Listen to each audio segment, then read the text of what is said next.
Honda Big Bikes dito sa EDSA Makati. Schedule na ng schedule na ng first PMS ko, 1,000 kilometers. Parang umaambon-ambon pa. Kahit wala namang ulap, dito na ako dadaan sa ilalim ng Skyway para sure na may bubong. Bali, tayo ngayon? Usapang break-in. Kasi nga, ayan, 1,000 kilometers na tinakbo na ito. First PMS. Sa mga motor, kahit sa sasakyan, 1,000 1,000 talaga yung standard na PMS, na first PMS. Ngayon, yung break-in procedure, yan matagal ng controversial yan. Kumbaga sa before beginning of time, usap-usapan na yan. Ano ba talaga yung tamang procedure ng pagbe-break-in? On one side, maraming nagsasabi na dapat alalay ka muna sa pagbe-break-in kasi nga ang argument nila is hindi pa lumalapat yung mga dapat lumapat, mga seals, yung mga parang factory unwanted na galing sa sa mga moldings na kaya nga by the term itself na sinasabing break-in, babasagin mo yon through running the motor. At dahil hindi pa nga nababasag yung mga yun, hindi pa nabe-break, so parang sinasabi na may tamang procedure. Ayun nga, one side ang sinasabi nila, dapat alalay ka lang kasi nga hindi pa 100% yung motor mo. On the other side, sinasabi nila, break it like you stole it. Parang pagkabili mo right off the showroom floor, hatawin mo na agad. Kasi una, isang argument na sinasabi nila, kapag nasira, at least under warranty. At kung maganda naman yung pagkakagawa dyan, kapag nakalipas ka na dun sa 1,000 kilometers mark, masasabi mo na sure yung motor mo kasi tangina, niratrat mo na nga siya nung baby stage niya eh. Tapos kung may bibigay dyan, dapat bumigay na. So yun yung dalawang argument na nag-exist ngayon.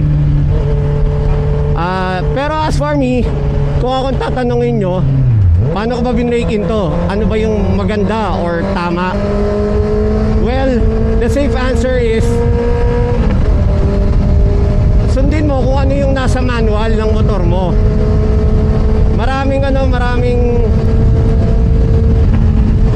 Maraming users na tangina, ilang taon na sa kanila yung motor nila, hanggang ngayon hindi pa nabubuksan yung operations and maintenance manual.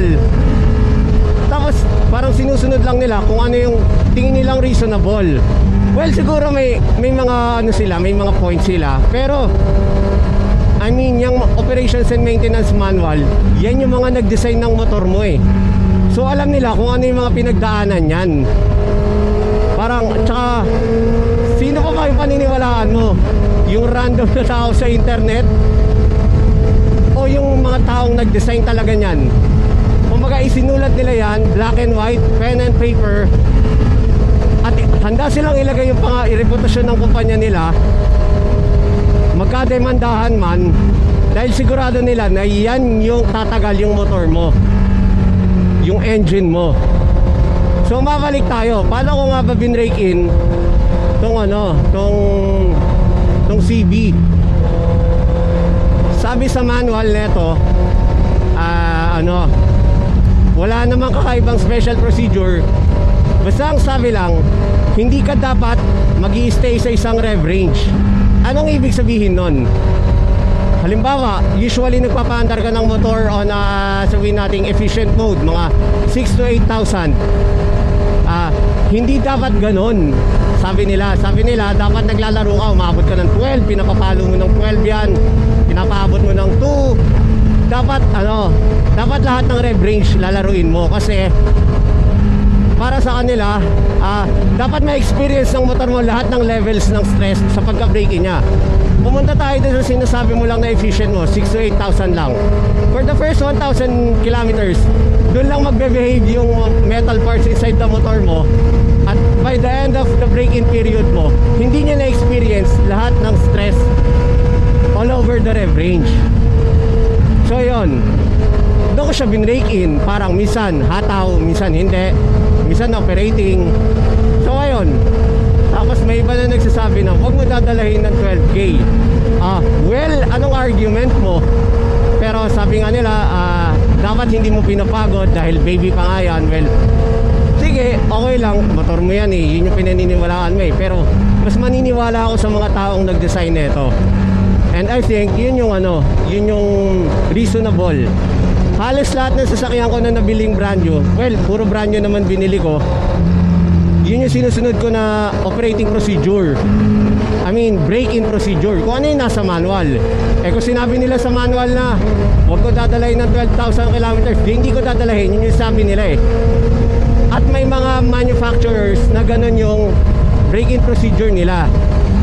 One specific example is BMW brand. Yung BMW, hanggat wala ka pa sa 1,000 kilometers break, hanggat di mo pa natatapos yung break-in period yan, ililimit ka mismo nung electronics niya not to break that rev range. So yun yung sinasabi ko na hindi pare-parehas yan. Walang tama, walang mali. Pero ang pinaka-reasonable, susundin mo kung ano yung nasa manual. Isipin mo, ganun kagalante yung mga taga BMW na hindi mo aksidenteng masisira yung motor nila. Well, that speaks German engineering. Pero yun nga, it comes with the cost. Tangina, yung tech na yun, magkano rin agad yun. Isipin mo, binayaran mo yun for 1,000 kilometers lang, kasi hindi mo na uli gagamitin. So ayun, pero upside, hindi mo matatangang masisira yung motor mo. Pero ayun nga, safe to say is, paano kung walang ganun? Basahin mo kung ano yung nasa manual. Yun yung best bet mo. Huwag ka maniwala sa pinagsasasabi ko, maniwala ka dun sa manual. Yan yung sigurado. One point, pag nagkandaleche-leche ka, pwede may balik, i-claim as warranty. May black and white ka. Ito yung sinabi ng manual mo eh. Kaysa kapag sinabi mo, hindi, sabi ni Masoy, ito yung tamang procedure eh. Sabi nila sa iyo ng mga nasa warranty claim, tangina, sino ba yung Masoy na yan? Suntukin ko ba yan eh? So yung mga ganung bagay, yun yung safe bet mo. Sundin mo yun nasa manual. Tapos meron pa akong mga nakikita sa forums na kasi parang first, hindi ko alam kung 10,000 free PMS. Ewan ko, hindi ko pa nababasa ng buo yung clause. Meron pa ako nabasa sa manual na tangina, pag PM niya daw nung 3,000, siningil daw siya ng ng kasa. Tapos alam mo na yun, hindi naman ako masyado patola sa comments eh, pero syempre nakakaawa rin. Minsan basta helpful, at least naglalagay ako ng inputs. Tapos sabi ko lang, kasi yung 3,000 kilometers mo na sinasabi mong second PMS, which is technically hindi pa talaga second PMS, kasi may maraming tao na sinasabi na every 3,000 eh. Pwede mo naman gawin yon, walang mali doon. Pero subject for another usapan na yon. Mabalik tayo doon sa free service claim. Ayun nga, sabi ko na lang sa kanya, hindi mali yung nasa kasa na singilin ka, kasi nakasulat sa manual na ibabalik mo yung motor between 5,000 to 6,000. 3,000 pa lang binalik mo na eh. Syempre yung mga yan, hindi naman nila sasabihin yon. May mga, well, hindi lahat, may mga kasang mababait, pero specific sa case niya, sinunod lang na nagpa-PMS nga, pero siningil siya. Parang sinabi lang nila nung nagawa na yung procedure. So parang to avoid the hassle, basahin mo kung ano yung nasa manual. Bago ka may isipin gawin, basahin mo kung ano yung nasa manual. Napakaraming bagay, napaka-underrated na tulong na maibibigay ng manual kaysa sa YouTube. At kahit yung mga ibang trusted na YouTube channel na which regarding sa motorcycle preventive maintenance, na trusted like Revzilla, yan, pinapanood ko yan, yung The Shop Manual. Ang laging una nilang sinasabi, basahin mo muna kung ano yung nasa manual mo. Parang sa dami na ng motor na hinahawakan nila, yon si Ari Henning, ma-recommend ko yan, puta super galing ng tao na yon. Lagi niya linya, pwede mong gawin to, pero basahin mo muna kung ano yung nasa manual, kasi walang absolute eh. Ang absolute kung ano yung sinabi ng manufacturer, yun. At magka-problema ka, pwede mong ibalik sa kanila. So ayun, mabalik tayo dun sa case niya. Sabi ko sa kanya, sa susunod, basahin mo kung ano yung nasa manual. May maiisip kang pagawa, basahin mo muna. Wala namang masama sa pagbabasa muna eh. Tapos marami ka pang matututunan. Kaya ikaw ngayon, kung pinapanood mo to, try mo buksan yung manual ng motor mo. Tangina, parang Narnia yan. Napakarami mong matututunan dyan.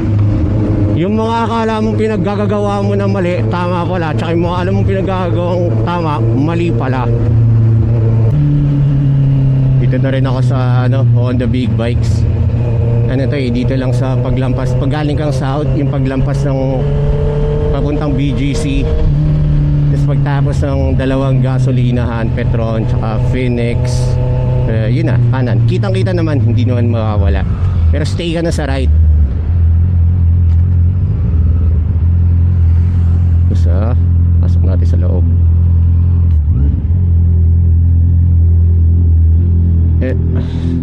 Ilang alalay ka lang, medyo matarik.